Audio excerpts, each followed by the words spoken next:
खबर बलिया से है, जहां हज यात्रियों को लेकर लखनऊ के अमौसी एयरपोर्ट पर पहुंची सऊदी एयरलाइंस के फ्लाइट में चिंगारी पर यूपी के हज कमेटी के अध्यक्ष और अल्पसंख्यक कल्याण राज्य मंत्री दानिश शहजाद अंसारी आज यूपी के बलिया में बड़ा बयान दिया। कहा कि हज कमेटी और केंद्र सरकार की माइनॉरिटी वेलफेयर डिपार्टमेंट व भारत सरकार का केंद्रीय अल्पसंख्यक मंत्रालय लगातार सऊदी अरेबिया एयरलाइंस और सऊदी अरेबिया गवर्नमेंट से हज यात्रियों को सुरक्षित लाने के लिए लगातार संपर्क में है। जी सर, जिस तरीके से लखनऊ एयरपोर्ट पे सऊदी अरब से आ रही विमान के साथ जिस तरीके से चिंगारी निकली, इस पूरे घटना को लेकर क्या कहेंगे? देखिए, सऊदी एयरलाइंस का जो फ़्लाइट संख्या 3112 जो 15 तारीख को सुबह 6:36 पर लैंड हुआ, जिसमें लगभग 270 हज यात्री थे।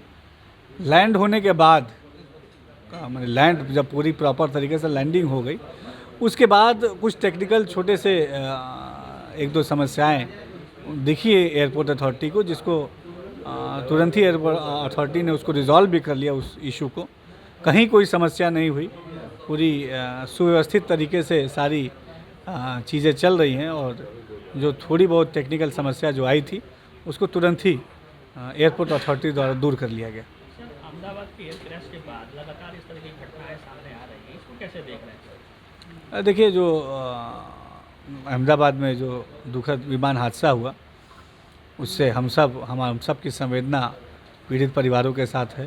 और आप सब ने देखा कि हमारे देश के प्रधानमंत्री नरेंद्र मोदी जी भी वहाँ पहुँचे, वो घटनास्थल पे भी पहुँचे, अस्पताल भी पहुँचे, और तुरंत जो भी एक्शन अहमदाबाद के उस विमान दुर्घटना में लिया जाना चाहिए था, हमारे प्रशासन द्वारा लिया गया है।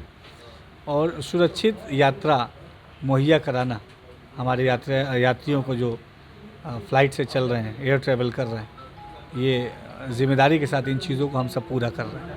सर, आप हज यात्री थे, आप बोर्ड के चेयरमैन भी हैं उत्तर प्रदेश के, किस हैसियत से कैसे देखते हैं इसको? देखिए, पूरी जो हज यात्रा का सफ़र हुआ, जिसमें लगभग उत्तर प्रदेश से 14,000 हज यात्री उत्तर प्रदेश से गए। ये 40 दिन 50 दिन पहले से हज यात्रा शुरू हुई, और बीते 50 दिनों में हर दिन हम लगातार इसको हर दिन मॉनिटर कर रहे हैं, कहीं कोई दिक्कत ना उसको हम सुनिश्चित कर रहे हैं।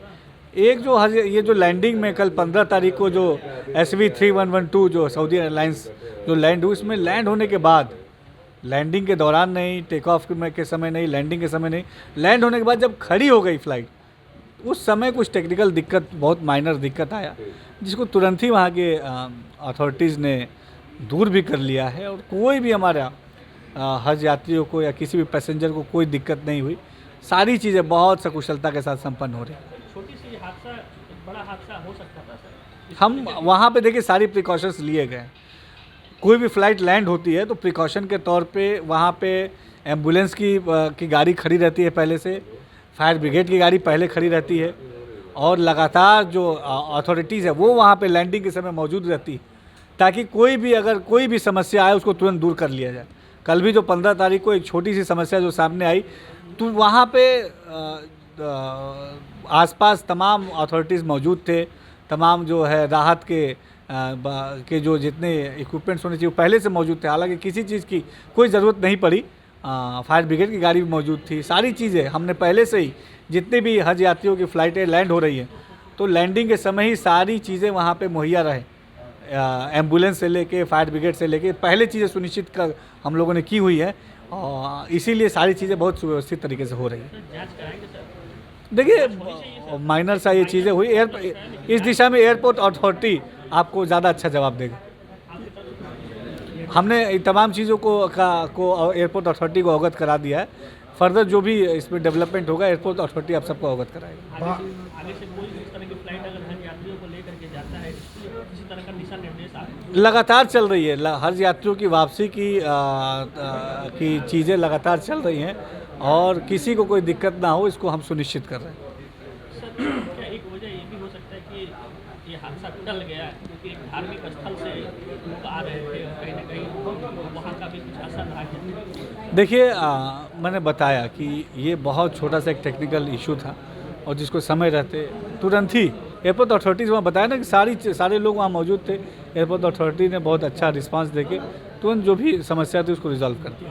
धन्यवाद। वहाँ के एयरलाइंस वहाँ की सरकार से भी किस तरह की बात हो रही है क्या सर कि आगे से ऐसी जो भी फ्लाइट्स आए उसको टेक्निकली और पूरी तरह से चेक करने के बाद ही हर यात्रियों को भेजा जाए? नहीं, वो सारी चीज़ें पहले ही से चेक होती हैं और हज कमेटी हमारी और माइनॉरिटी वेलफेयर डिपार्टमेंट लगातार दिल्ली से भी, मुंबई में जो हमारा हज कमेटी का ऑफिस है और सऊदी में भी लगातार हमारी बातचीत हमेशा चल रही है। पहली फ़्लाइट हमें लगता है कि 4 दिन पहले जो तारीख था, 4 दिन पहले पहली फ़्लाइट आई, 12 तारीख को पहली फ़्लाइट आई और 12 तारीख से लेकर 29 तारीख तक लगातार वापसी का सिलसिला जारी है और ये हर चीज़ सुव्यवस्थित तरीके से उसको हम सुनिश्चित कर रहे हैं। इसको लेकर के लगातार सऊदी अरबिया से आप लोग संपर्क में है?